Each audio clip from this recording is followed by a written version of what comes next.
I'm hitting record, and now I'm going to save my screen.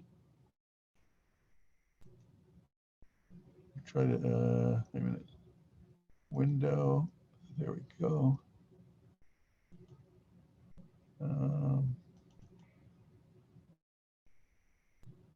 Okay, can you all see my screen? Yes. Yes. Okay. Unfortunately, I can't see the chat. Let's see. Zoom. So I have to like look at the chat, towards the end. But if any of you have comments or questions, also don't hesitate to, speak them.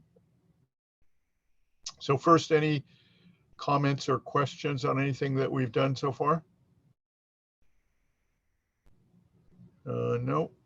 So in that case, well, just to remind you also that we have another assignment due at the end of this week. So don't forget that. Let's see, there was one other thing that I was so it looks like the last recording or so came out all right in terms of getting access to that. Am I right? Because I didn't see any complaints. Hey, Professor Bruce, this is Amy from Texas, also where it's snowy. I think the YouTube video playback works great, much better than whatever was happening before. So thanks for that. Over. Okay. Yeah, I've been having I had my legal assistant who's much better at that than I am. I've been having him do that since it'll go more smoothly that way. Because doing the YouTube thing takes a few steps, and so anyway, tonight we're going to talk about export controls and economic sanctions, and this is an area that continues to be very dynamic, not only in terms of the U.S. sanctions, but also the multilateral sanctions that come through the UN, as we discussed in our last module. And I mean, we can say that U.S. exports create a frightful labyrinth for practitioners, and that's because there are multiple agencies that are issuing regulations and licenses, and the control is based on different statutes. And just looking at the regulations, I mean, there's a black ring binder of 500-600 pages just on each of the regulations, each of the agency's regulations. And you also really have to know the industry. So for instance, my firm has a few people that advise on high tech. And you have to be kind of a nerd on computers and all the high tech stuff in order to understand and apply the regulations. Another problem is that sometimes there can be more than one agency that might have jurisdiction, and sometimes it's work just figuring out which agency has jurisdiction, and sometimes getting clarification from the agency, because some types of technology or products might be controlled by multiple agencies. And then that's, that problem is multiplied when you're talking about when your entity, when your company is dealing with multiple countries. So, to some extent we see there are arrangements like the Wassenaar arrangement where countries are trying to harmonize export controls, but those only work somewhat, and also because technology is rapidly changing. As you would imagine, the export controls and the sanctions of each country's, not to mention the UN sanctions, also keep changing. So it's um, a very burdensome task to you know to stay on top of all of these changing rules. The other thing that I see a lot is that because of the significant penalties that banks and financial institutions receive when they violate these laws, some banks and financial institutions, they will not deal with certain countries, even in situations that are permitted. So, I mean, that's the case, for instance, with Iran. I mean, I know that because one of my colleagues is an Iranian American, and he deals a lot with sanctions. And so sometimes we have a lot of clients who are living in the US. What happens is one of their parents or one of their relatives dies. And so they then try to send the money to the US, to the relatives. It's basically inheritance. It's completely legal. But the problem is you can't use any of the Iranian banks because they're all sanctioned. So then you have to go to a money transmitter in Iran. And there are also Iranian exchange control problems. So you can only export so much currency. And those money transmitters usually go through another money transmitter in usually UAE or Turkey. And unbeknownst to the client in the US, who's just waiting for his, let's say, $300,000 inheritance from his parents who died and they sold their house in Iran, what happens is suddenly that individual gets 15 payments, all under $10,000, through some rug company in, let's say, Maryland. And so right away, the bank, closes the account. And so as a result, because banks and financial institutions have incurred big penalties themselves, a lot of times they say, look, even though in cases like this, it's okay to process Iranian transactions, we have a policy at our bank that we don't do it. So, that's another problem that you see happening. And another problem is that practitioners who work in this field often find that when they contest a decision and they go to court because they think the OFAC or the Commerce Department misapplied or misinterpreted the regulation or issued a regulation that was beyond its authority, it's very hard to get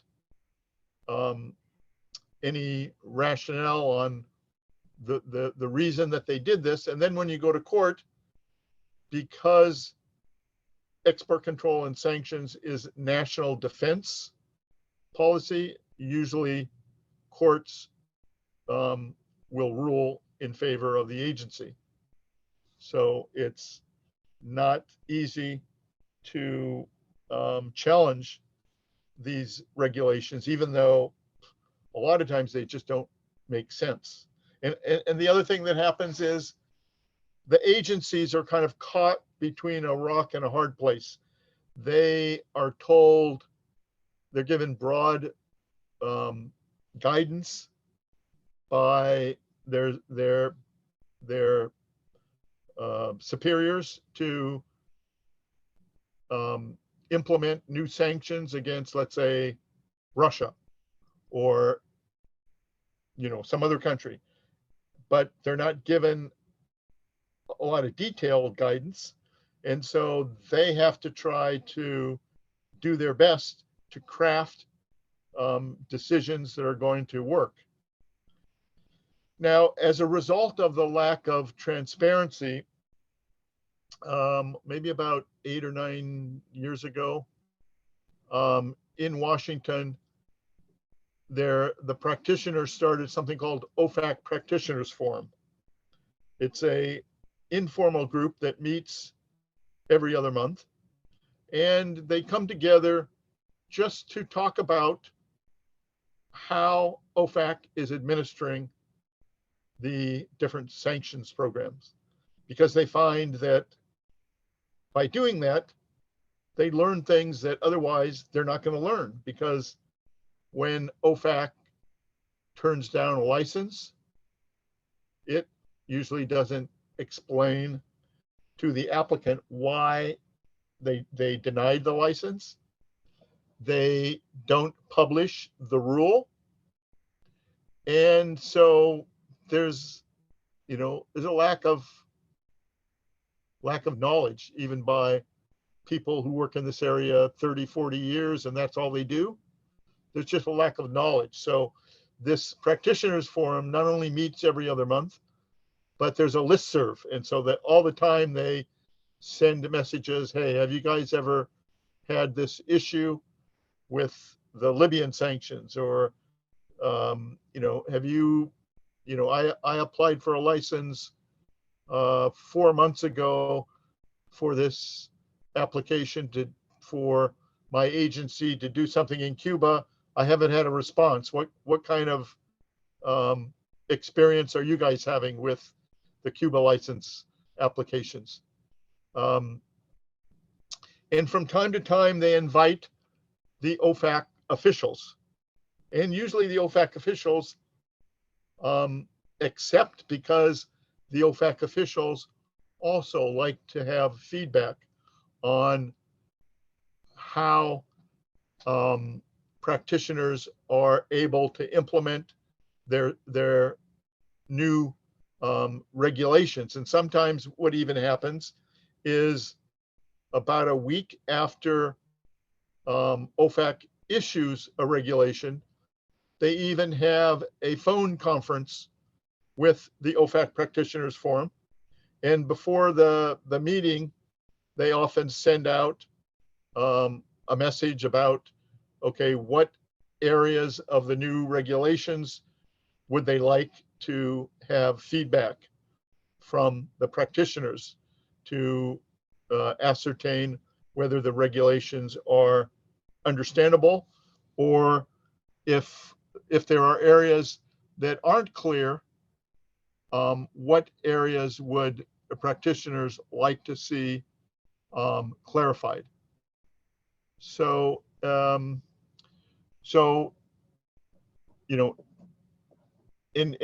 economic sanctions are also applied to a wide variety of topics.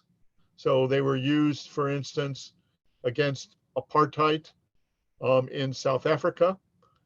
They were used against Panama during the Noriega regime. They were used against Libya, especially after the bombing of Pan Am Flight 103.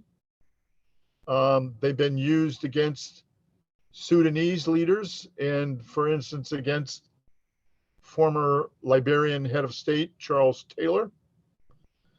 They've been used to target narcotics traffickers and kingpins. So for instance, when President Clinton was giving his speech at the occasion of the 50th anniversary of the United Nations to the General Assembly. About 2 months before, his national security advisor, William Clark, convened an informal group of 5 persons, of which I was one, and he asked for input on what the US government, what the Clinton administration could do to target narcotic kingpins. And so, we came out with a number of suggestions, and then the day before his speech, President Clinton came out with a new executive order targeting narco kingpins, and his speech at the UN General Assembly, a lot of it was on the need to cooperate more in terms of dealing with transnational organized crime. So sanctioning parties have 3 possible mechanisms by which to inflict costs on the targeted countries. Those include limiting exports. So for instance, that's one of the things that the US does with respect to Cuba, limits exports. It's one of the things that is being discussed in Congress right now with respect to Russia in the case of the threatened invasion of Ukraine. And it's, one of the things that, the second thing is restricting imports. So sometimes the sanction will be to restrict imports. And then a third thing is impeding finances, including reducing aid. So in that regard, for instance, what the US has done vis-a-vis Iran is to sanction all the Iranian banks. And of course, what the Biden administration in Congress are discussing with respect to proposed sanctions against Russia is to remove them from the SWIFT messaging system, whereby people pay for goods coming from Russia and vice versa. Now, anticipating this, Russia has already started its own messaging system,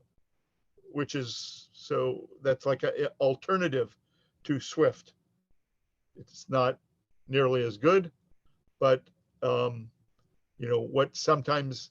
what usually happens is when the US or the UN or let's say the EU imposes sanctions, the targeted countries try to do workarounds. They try to find ways to circumvent sanctions. And so, obviously, sanctions involve costs to both the target country. They're going to lose export markets. So, for instance, one of the things that's on the table with respect to Russia right now is loss of the Nord 2 pipeline. That would lose them some big exports, but it would also cost a lot of the other countries that are imposing sanctions or proposing to impose sanctions. So in some cases, U.S. sanctions are there's secondary sanctions. So there are even sanctions against subsidiaries or other companies that are just affiliated with US companies. And it can be extremely complicated to even figure out how sanctions apply, especially when there are new regulations. So I remember in about 2014, about the time of the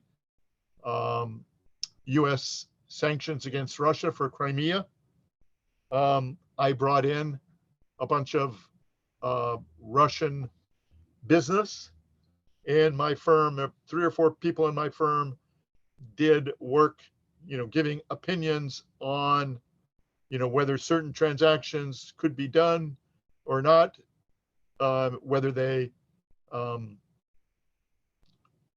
complied with the new sanctions, and whether there could be restructuring. Importantly, all the sanctions programs, they all have provisions saying it's against the law to evade or to try to circumvent the regulations. And so one has to be very careful in terms of, providing advice, and in terms of how sanctions apply. And once sanctions are in place, there is need a lot of times to see if you can get a license. So the sanctions only say you can't do something without a license. So, and then what happens is clients, companies, persons, both in the US and in other countries, they need advice about applying for a license. And sometimes, the answer is, look, we know that there's no way you're going to get a license, so don't even try. We're familiar with the new regulations, the new whatever it is, the new Iran regulations, the new Russia, the new Cuba regulations, and you're wasting your time to even apply. Or sometimes we'll say, well, this is a gray area. Let's go forward, and we will help craft your license application. And then the other thing that happens is, on a regular basis,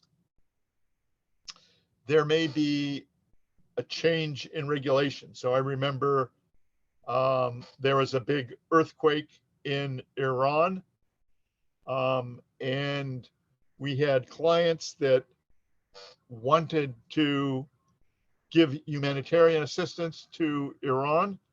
And sure enough, I had New Year's Eve duty. So at something like 5 o'clock on December 31, sure enough, OFAC came out with humanitarian regulations authorizing shipments of humanitarian aid to Iran, with all kinds of provisos. So I had to, quickly digest the regulations and, advise our clients on, what those meant. There are very serious monetary and other penalties for violating sanctions, including, a lot of times there'll be a prosecution, deferred prosecutions for companies, and they'll have to get a monitor for 2 or 3 years. And so there's a big business, as in all of these areas, like money laundering and anti-corruption. There's a big area in terms of due diligence. So a lot of times what advisors like my firm does is it will craft a sanctions export control due diligence program for companies. And also there's a big business for serving as a monitor for companies that get sanctioned. So I remember one of the courier companies was sanctioned, and we were one of the monitors. We had to go at something like 3 or 4 in the morning to the Midwest, where the packages were being shipped, in order to determine whether the courier who had been sanctioned was now properly implementing the new due diligence with respect to export control and sanctions on the packages that they were couriering to different parts of the world. So, as I mentioned, there are different government agencies. Commerce does, the Commerce Bureau of Industry and Securities implements their sanctions. In the Defense Department, or the State Department, it's the Directorate of Defense Trade Controls. And in Treasury, it's the Office of Foreign Assets Control, known as OFAC. So, and then the Bureau of Customs and Border Protection has special agents that investigate criminal cases. And now OFAC has its own enforcement group. So, these are all niche areas. And so OFAC will control exports to countries like, the ones that are on the lists: Iran, Cuba, Sudan, or where there are broad trade embargoes and economic sanctions. And there are also the regulations that OFAC does. They're based on different statutes, like the International Economic Emergency Powers Act, IEPA, Trading with the Enemy Act, the Iraq Sanctions Act, the Foreign Narcotics Kingpin Designation Act. And a lot of times, another, real difficulty when you're practicing in this area is that OFAC issues notices and guidance mostly on its website. So it often doesn't even put these notices in the Federal Register. And so unless you're doing OFAC work every day, it's hard, for people to, be aware of the, the regulations. So for instance, I used to get call from attorneys in Miami asking me about Cuban sanctions, and and I would say, by the way, do you have a license to do this? And they would say, what do you mean, a license? I'm a lawyer. And I would say, well, you might be a lawyer, but to do this type of a transaction with Cuba, buddy, you need a license. And as you can imagine, a lot of times our clients end up being law firms who mistakenly, get involved in transactions they shouldn't be, and suddenly they get a penalty notice from OFAC. Or once my clients were a Miami law firm. They were doing business with an airline, and there were rumors that the airline was carrying narcotics. They called up the lawyer for the airline, and he said, no, that's a bunch of hogwash by our competitors. Yeah, they've been charged once or twice in foreign countries, but the case was thrown out right away. And, these are lies. Well, lo and behold, eventually OFAC put the airline on its sanctioned list.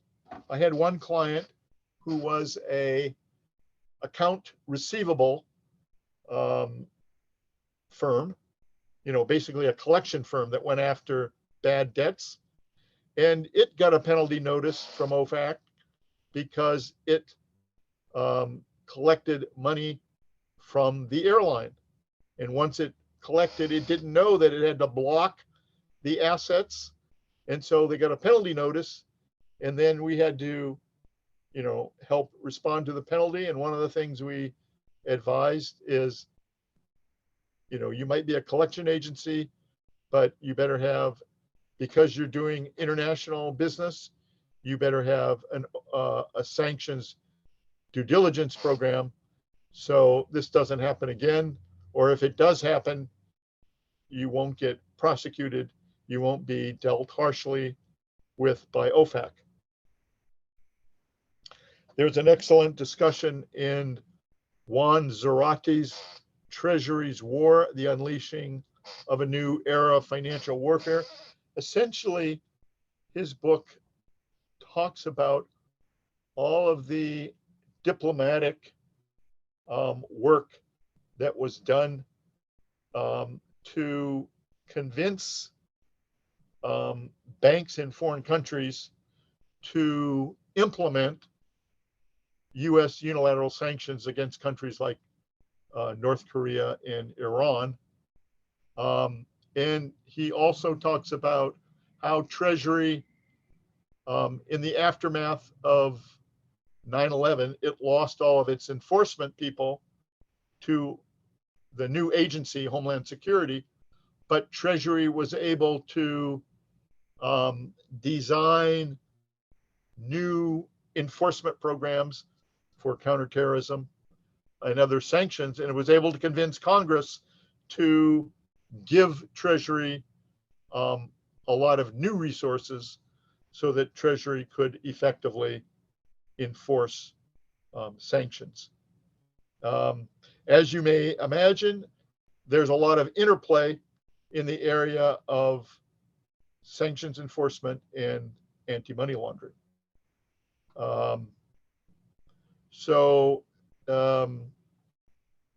As I mentioned, the Customs and Border Patrol are very active in enforcing sanctions, and there's also a lot of undercover sting operations. So they work undercover, but what they do more often is they will get a convicted person to serve as an undercover sting person. So in your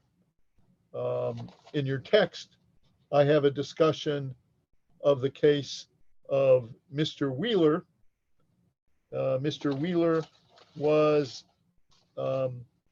subjected to an undercover operation, and the undercover agent actually lied. Because it was a guy named Eddie Hack, who was so this is on pages 226 and 227. He lied in terms of where the products were supposed to go. But nevertheless, Mr. Wheeler was convicted, and it took him 8 years to overturn his conviction. It basically ruined about a decade of his life. He basically couldn't do business, spent a fortune trying to overturn his conviction. I was also involved in 2 cases. There was a guy named Hossein Alakhani, who was an Iranian Cypriot dual national living in Cyprus. He had an import-export business. He was approached to source pipeline equipment for Libya. And when he said, "Is this legal?" he was lured to the Bahamas, where he was supposed to do both a fishing and, they're supposed to discuss the proposal, but it was also supposed to be a fishing trip. But once Mr. Alakhani landed, they got on a new plane, supposedly to go south for fishing. Instead, it went north, and his purported business partner reached into his pocket and pulled out a customs badge and said, "I'm really a customs agent. This is a US plane. You're on US territory, and you're under arrest for violating the Libyan sanctions." Meanwhile, shortly thereafter, Mr. Kenneth Walker, who was a rock and roll producer in Canada, in Toronto, was approached by phone on 3 occasions to source ceremonial pistols that were supposed to go to either Chile or Ecuador. It would have been okay in Chile. It was a crime in Ecuador. And Mr. Walker said, look, why do you keep calling me? I'm a rock and roll producer. I know nothing about guns. And what is a ceremonial pistol? But you seem so intent. I'll ask one of my security people. So, and the guy said, look, we'll explain everything.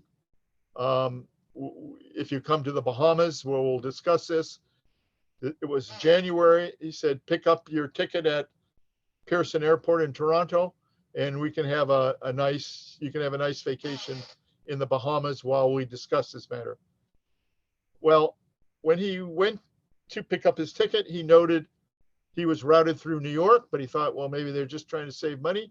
He went to change planes. He was arrested. He couldn't get bail. Like Mr. Alicani, he pled guilty.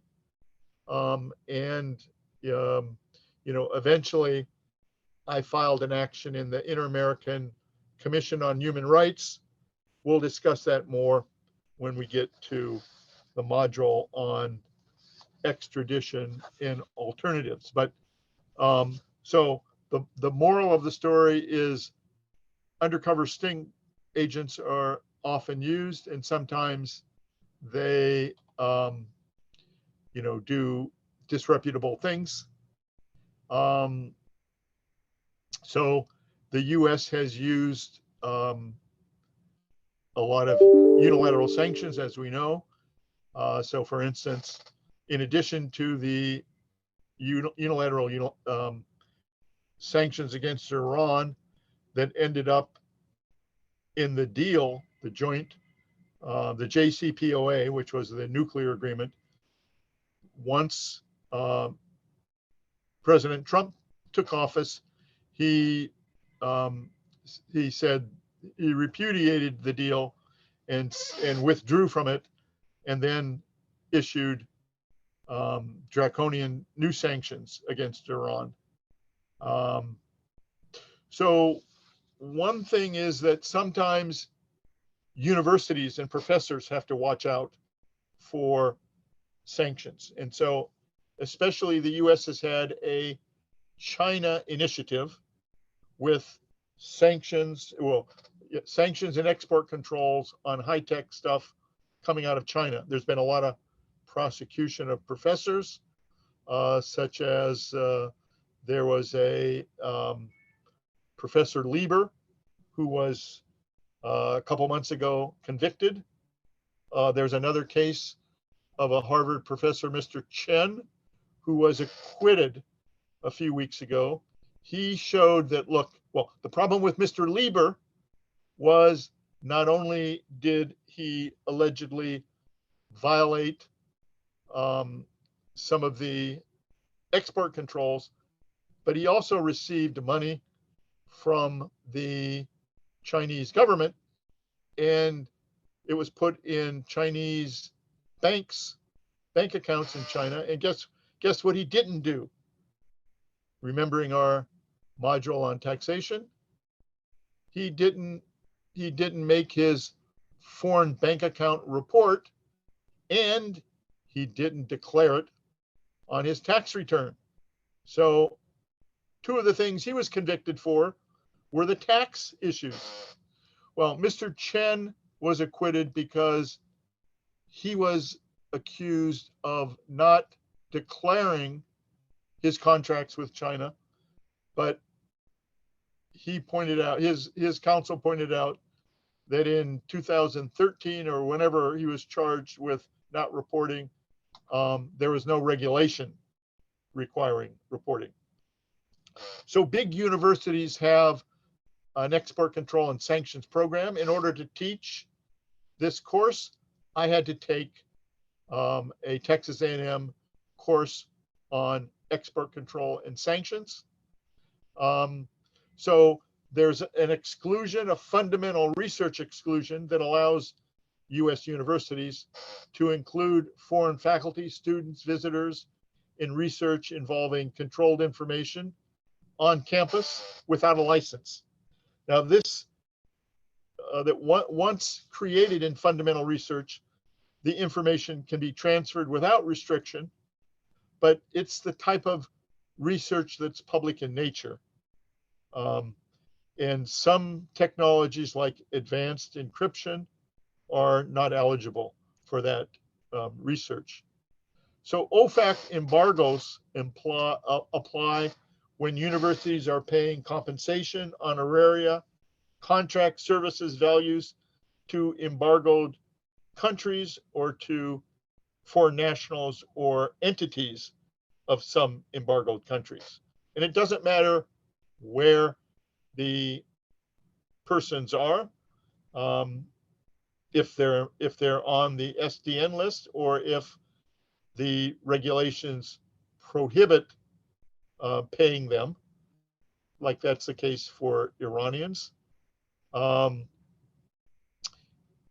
It also may be a violation to travel to embargoed countries, or travel may require a license. And also payments and services to specifically listed individuals is not allowed without a license. So, I mean, I've had a number of cases where US high-tech companies will hire and pay individuals in places like the Gulf, and they don't request the person's nationality, and lo and behold, the person turns out to be Iranian, and because that person was employed for, let's say, a year or two, it triggers a need to make a voluntary disclosure by the company involved. So important issues for universities, whether the research is in the public domain and therefore eligible for FRE treatment, whether it meets the fundamental research exemption, whether technologies are ineligible for the fundamental research exemption, whether deemed exports are involved. So deemed exports mean you hire a person from an embargoed country like Iran.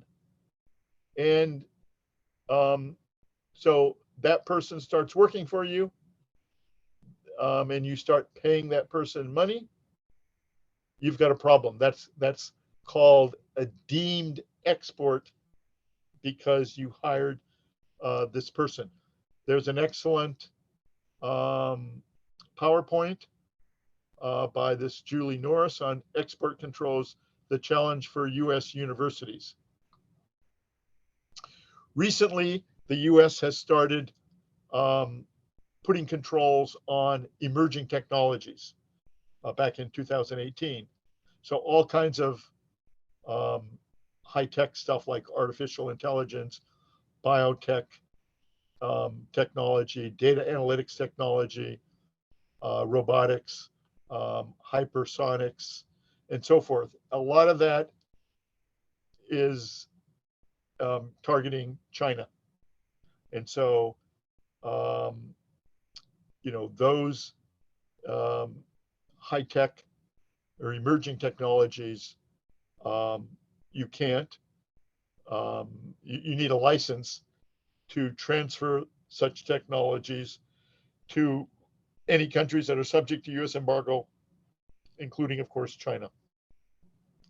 And those technologies are also reflected in the 2018 law, the Foreign Investment Risk Review Modernization Act, which requires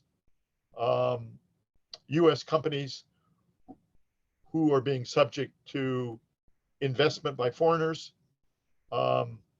they may have to have a review by the Committee on Foreign Investment in the US for national security reasons.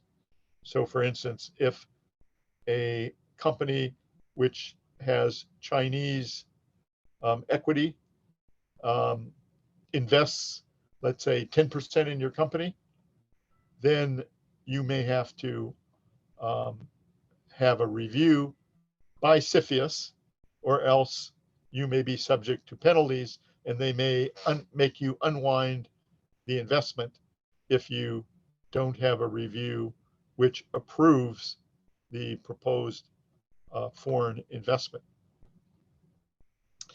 There's the Global Magnitsky Act, enacted in 2016, that authorizes the President of the United States to designate anyone who is responsible for serious human rights abuse, acted as an agent of or on behalf of a non-US person in such activities, is a current or former government official or a senior associate of such an official responsible for acts of significant corruption.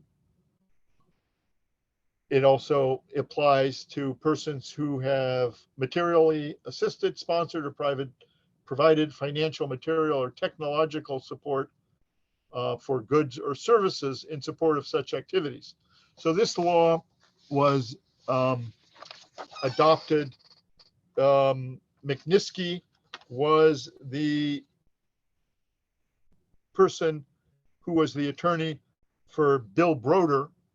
Bill Broder was a US and UK national who invested in Hermitage Capital Management. His investment was basically expropriated by the Russian government. And when his attorney, Mr. Magnitsky, blew the whistle, he was arrested and he was tortured and died in jail. And so, basically he showed how the certain Russian officials had used the trumped up charge of tax crimes to basically expropriate Mr. Broder's investment in Russia. Basically what had happened is Mr. Broder had criticized the Russian government too much for lack of transparency in terms of the way that they had privatized things. So what happens when you put on the Magnitsky list is that you become ineligible to travel to the US, and any US person dealing with your property has to block it.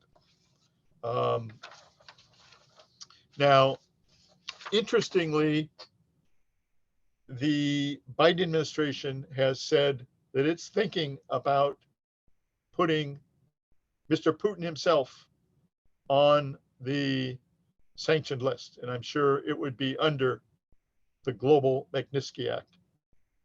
And what happens is NGOs and certain members of Congress can suggest people who should be added. And before the president puts people on the list, he has to consult with various committees in Congress, like the Committee on Appropriations, the Committee on Banking, Housing, and Urban Affairs, Committee on Foreign Relations, and so forth. And interestingly, well, even though the Magnitsky Act didn't go into effect until the Trump administration, and people were worried that the Trump administration wasn't going to implement it very robustly, it turned out that the Trump administration did put a number of people, both for significant corruption and for significant human rights abuses. And it seems that the Biden administration is going to go much further. It already, for instance, put recently 5 people on new additions, people who were not following the North Korea sanctions, 4 of which were in China, 1 of which was in Russia. Interestingly, you've seen a lot of other countries jump into the Magnitsky sanctions, including the EU. They can also, the EU also imposes travel bans. So the EU just did its in December of 2020. So it's very new. And the trouble is the EU needs unanimity before it can sanction people. Canada, the UK, and Australia all have their own Magnitsky Acts. And what happens, especially in the context of the G7, is that the US and other countries collaborate in terms of putting people on the lists. And also, civil society groups are very proactive in lobbying all of the different countries in terms of putting people on the lists. Now, many of the targets, due to their political power, have never been convicted of the, alleged crimes of serious corruption or serious abuse of human rights. To add someone to the list requires a decision, but there's an interagency group that uses intelligence information. It doesn't use the type of evidence that's required to be admissible in a court case. And so removing a person from the list can be problematic. So I've been approached a number of times, how can I get removed? This is bogus. The US put me on this list. And it can be very difficult to remove a person. Essentially, you need to show that the listing was erroneous, or that the person is now a good boy or a good girl. You basically need to hire former intelligence and law enforcement US officials to work up some memoranda and submit that to OFAC and try to get a dialogue. Or you can go to court, but because this is national security and because OFAC doesn't give you much information on the reasons they listed someone, that can be very difficult. And even to get a license, or you can also show that the person has changed their behavior, and so, or that it's in the national security interest of the US to remove the person. Even to represent one of these people, you need a license, because as an American, I can't receive money from one of these people that are blocked unless I have a license. And to even get a license, OFAC has all kinds of conditions. You got to tell them precisely which bank account the money came from, et cetera, et cetera. So it's not easy. Now, there are various responses that states have given. There are blocking statutes by a lot of countries like Canada, the EU, and last year, China adopted blocking legislation. And they, on January 9th, they added 28 US officials, such as the former Secretary of State, Mike Pompeo, the former National Security Advisor, John Bolton, the Assistant to the President, Peter Navarro, and Steve Bannon, the former Chief of Staff. So though the Chinese regulations, sanctions said those people can't travel to China, they can't do business with China. People in Hong Kong, China, or Macau have to block any assets. Only one of those people was really doing much business, and that was Steve Bannon.